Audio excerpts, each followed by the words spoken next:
Hello बच्चों, कैसे आप सभी। आज टॉपर्स गाइड सीरीज़ में आप सभी के लिए मैं एक वीडियो लेकर आया हूं और ये वीडियो आपके लिए काफ़ी हेल्पफुल होने वाला है।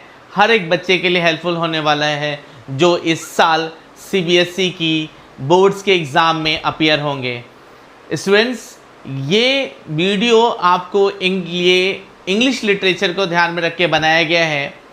ये वीडियो मैंने इसलिए बनाया है और ये मैं इस वीडियो इसलिए बना रहा हूँ ताकि आप सब ये समझें कि इंग्लिश में 95% से ज़्यादा कैसे मार्क्स गेन करें।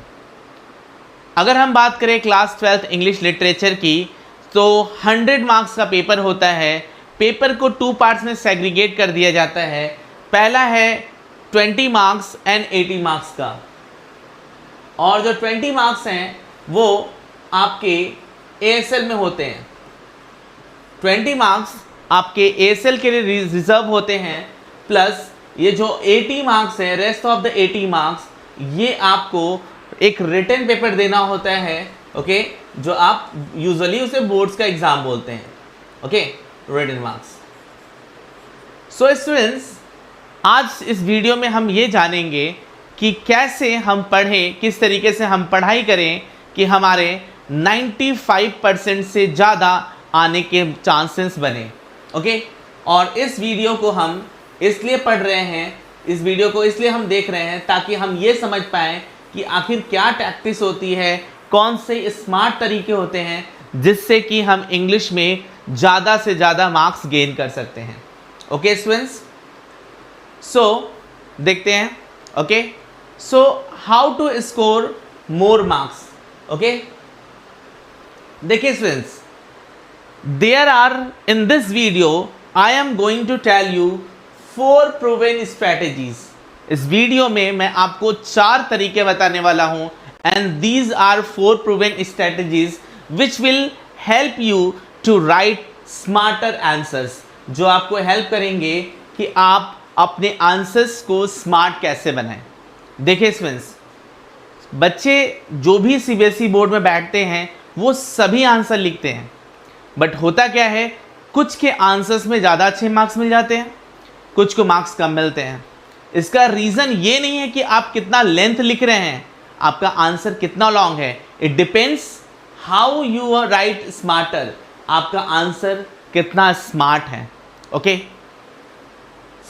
यू नो वेरी वेल कि जो भी जब कोई एग्जामिनर कॉपी चेक करता है, okay, he or she does not check the copy, he or she actually scan the entire sheet। तो वो पेज देख रहा है और वो अपने माइंड में उस शीट को, उस स्पेसिफिक पेज को स्कैन करता है, और वो स्कैन करने का इन द सेंस ये है कि he does not read the answer properly। वो सारे आंसर्स को रीड नहीं करता, वो स्कैन करता है। It means there are some short of ways, कुछ ऐसे तरीके हैं जिसको हम समझ के हम अपने आंसर को और स्मार्ट कर सकते हैं। Okay students, so look, first of all presentation is very important. Got it? Presentation बहुत इंपॉर्टेंट है। Presentation is everything. आप जो भी अपने आंसर शीट में लिख रहे हो स्टूडेंट्स, प्रेजेंटेशन बहुत मैटर करता है। ये मैटर नहीं करता कि आप आंसर को कितना लंबा लिख रहे हो, मैटर ये करता है कि आपका आंसर कितना स्मार्ट है, कितना प्रेजेंटेबल है। So your answer must be presentable. Okay, presentable in front of the examiner. Okay, जो कॉपी चेक कर रहा है उसके सामने।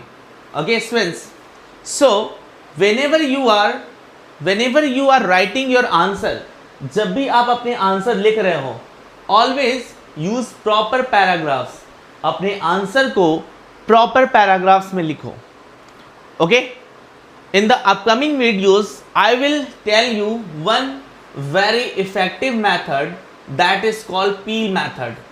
ओके स्टूडेंट, शायद आप पहली बार सुन रहे होंगे, but it is one of the most effective method जिससे कि हम अपने आंसर को और ज़्यादा स्मार्ट बना सकते हैं।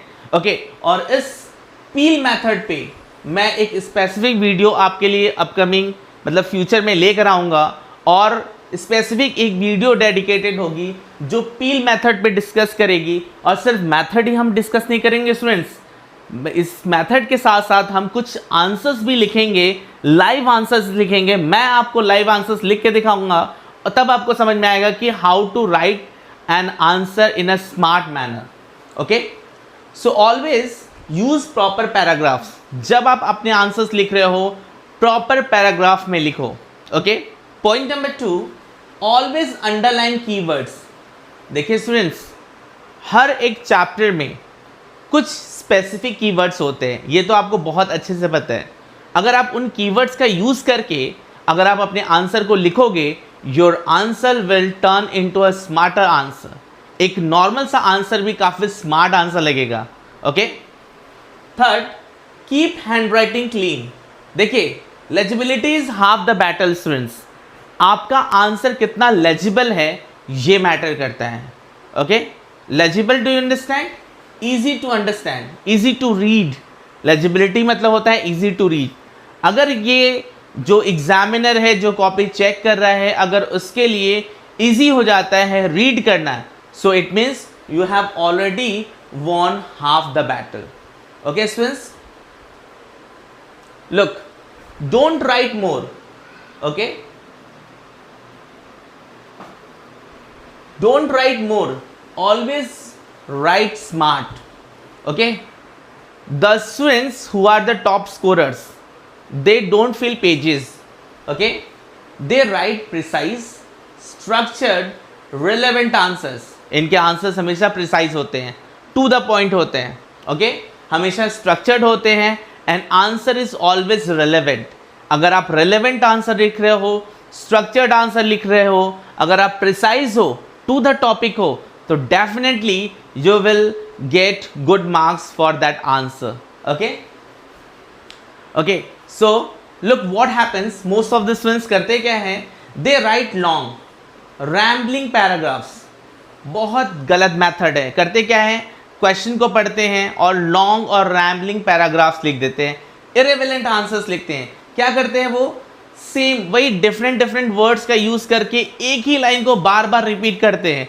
The reason is that because they don't have information regarding that chapter. उन्होंने उस चैप्टर के इंफॉर्मेशन प्रॉपर तरीके से ली नहीं है। Okay, and they fill pages hoping for partial marks. They don't go for the full marks. They go for the partial marks। कि चलो 4 marks है, 2 तो मिल ही जाएगा, और 2 मिल गया तो काम हो जाएगा। And I want to tell you कि ये बहुत गलत POV होता है जो हम यूजुअली कर देते हैं। तो हमें करना क्या है स्टूडेंट्स, टॉपर्स करते क्या है, they get straight to the point. ये हमेशा स्ट्रेट टू द पॉइंट रहते हैं, ये इधर उधर डाइवर्ट नहीं होते हैं। ये क्वेश्चन को पढ़ते हैं, क्वेश्चन को स्कैन करते हैं और फिर ये झटपट एक दिमाग में एक सिनेरियो बना लेते हैं कि हमें किस तरीके से इस क्वेश्चन का आंसर लिखना है। ओके, और ये स्टूडेंट्स ऐसा नहीं है कि आपको वन डे में आ जाएगा, you will have to do a long practice of this. जैसे आप फिजिक्स पढ़ते हैं, मैथ्स पढ़ते हैं, केमिस्ट्री पढ़ते हैं, in the same manner you have to work hard for English too. एक बार आप वो स्केल पकड़ लिए, एक बार आपको समझ में आ गया, okay, the thing will be easy. Okay, so they structure every answer clearly. हर एक आंसर को, चाहे वो शॉर्ट हो चाहे वो लॉन्ग हो, हर एक आंसर को स्ट्रक्चरली वो बहुत क्लियर तरीके से लिखते हैं।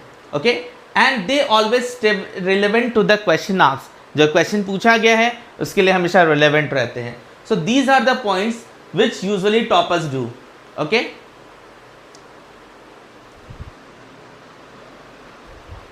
Use keywords from your chapters. देखिए स्टूडेंट्स, जब आप पढ़ते हैं, चाहे आप ऑनलाइन पढ़ रहे हो, मुझसे पढ़ रहे हो यूट्यूब पे, या फिर आप अपने स्कूल में, अलग अलग स्टेट से आप होगे तो आप अपने स्कूल्स में अपने टीचर्स के थ्रू पढ़ रहे होगे। तो whenever you are reading, जब भी आप चैप्टर को पढ़ रहे हो, चाहे खुद से पढ़ रहे हो चाहे टीचर्स पढ़ा रहे हो, always scan keywords from every chapters. हर एक चैप्टर से at least 10 to 12 keywords if it is given बना के रखिए, अपने दिमाग में तैयार रखिए कि ये सारे कीवर्ड्स मुझे जब भी इस चैप्टर से रिलेटेड कोई क्वेश्चन आएगा, मुझे इस कीवर्ड को यूज़ करना है। आपको लगेगा शायद ये बहुत इरेलेवेंट तरीका है, बट मेरा ये एक लंबा एक्सपीरियंस है, एक ठीक ठाक एक्सपीरियंस है कि जब बच्चे कीवर्ड्स चैप्टर से पिक करके जब वो क्वेश्चन में कीवर्ड्स लिखते हैं तो वो आंसर अपने आप बहुत इफेक्टिव लगने लगता है।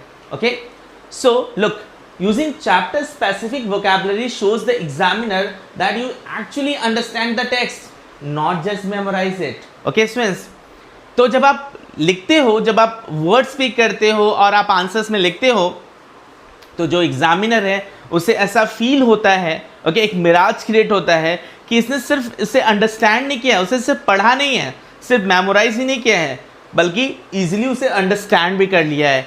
He or she knows about the chapter very well. Okay, so this one habit can separate a 70% answer from a 90% answer. Got it? तो ये आपके अकेले की हैबिट आपको बाकी लोगों से डिफरेंट बना देती है। Okay, and this is the place where you actually win the race. Okay, look, जैसे एक छोटा सा एग्जांपल लेते हैं, माई मदर एट 66। अब suppose that I am explaining a chapter, तो मैंने कुछ वर्ड्स बोले, आप कीवर्ड्स बना लो उसके, आप एक पेज में उसको नोट डाउन कर लो। ओके, समय समय पर टाइम टू टाइम उसे मेमोराइज करते रहा करो। जैसे we can find some keywords from my mother at 66, that is fear, okay, ageing, mortality and separation. Now if you give 4 keywords, there are various answers. अभी 2026 में जो पेपर हुआ है बोर्ड्स का, स्टूडेंट, एक क्वेश्चन पूछा गया था माई मदर एट 66 से और बच्चों ने आंसर लिखा हुआ है और बच्चों ने इन कीवर्ड्स का यूज़ नहीं किया था एंड उस पॉइंट पर उनके मार्क्स चले गए थे। Okay, so make sure that whenever you are reading any chapter, always make a list of keywords. Okay, let's move further. Look, introduction plus conclusion trick. Actually, this tricks works a lot. Okay, but when you are writing long answer type question, then this trick works. Okay, देखिए होता क्या है, whenever we get any long question in our paper, okay, हो सकता है हम half yearly का paper दे रहे हो या CBSE बोर्ड्स का पेपर दे रहे हो, एनुअल पेपर जो यूजुअली होता है।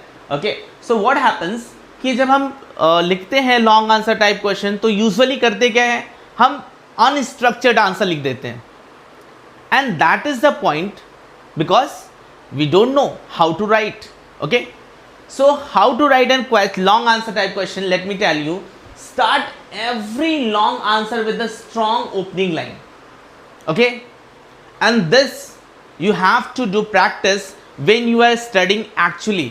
ओके, देखिए ये प्रैक्टिस कभी भी एग्ज़ाम के दौरान नहीं हो सकती स्टूडेंट्स। अगर आपको लगता है कि एग्ज़ाम में बैठ के मैं लिख लूँगा तो this is going to be your like बहुत गलत होने वाला है। Okay, so whenever you are reading, whenever you are studying, जब आप घर में बैठ के पढ़ रहे हो, क्लासरूम में बैठ के पढ़ रहे हो, ओके, बिफोर एग्जामिनेशन, ये ध्यान आपको पहले से रखना है कि जब भी आप जब आप कोई चैप्टर बनाओ, पढ़ रहे हो, तो हमेशा एक strong opening line, even 3-4 strong opening lines तैयार रखो कि हाँ ठीक है, जब ये थीम पूछा जाएगा, ये क्वेश्चन पूछा जाएगा तो मैं ये लाइन लिख दूंगा।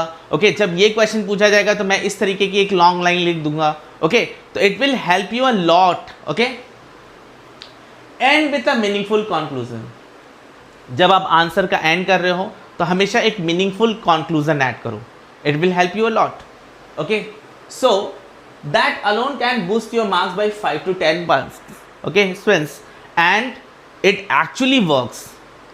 होता क्या है कि जब भी हम कोई लॉन्ग आंसर की शुरुआत करते हैं या एक एग्जामिनर है वो कॉपी चेक कर रहा है, वो आंसर्स को रीड कर रहा है, ओके, तो होता क्या है कि वो फर्स्ट लाइन पढ़ता है।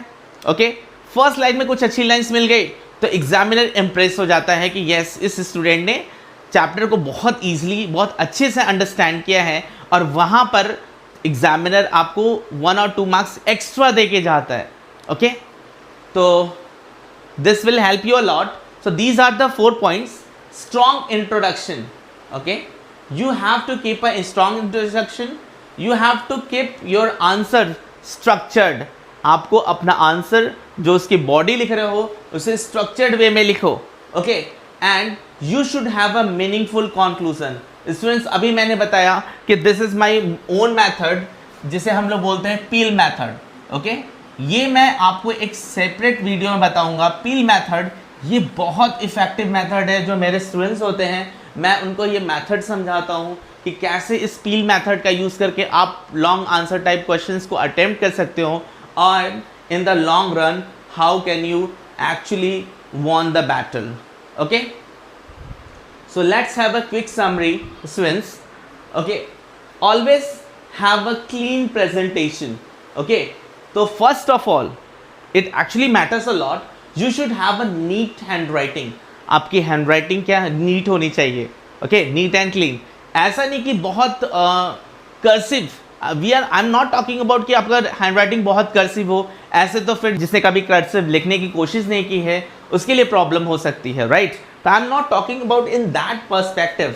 आई हैव अ पर्सपेक्टिव दैट कि your answer should be neat and clean. आपके हैंडराइटिंग नीट एंड क्लीन होने चाहिए। If you are writing an, तो लगना चाहिए कि हाँ एन लिखा हुआ है। अगर आप ओ लिख रहे हो तो इट मस्ट बी दैट कि हाँ ओ लिख रहा है, या कोई वर्ड लिखा तो वो उसके लेटर्स क्लियर होने चाहिए, okay. You should have a clean, you should have write good paragraph, neat handwriting. When you are writing a paragraph, write in a proper way, okay. You should underline keywords, very very important. जब आप keywords use कर रहे हो students, underline करो उसको। अगर आपको लगता है कि ये आंसर कोई आप लाइन लिख रहे हो और उस लाइन में बहुत मतलब आपको ऐसा फील हो रहा है कि ये सेंटेंस काफ़ी इंपॉर्टेंट है, बहुत हेल्प करेगा, और आपको लगता है कि नहीं ये थीम से रिलेटेड है, underline it, okay. Smart answers, short, structured and to the point, okay.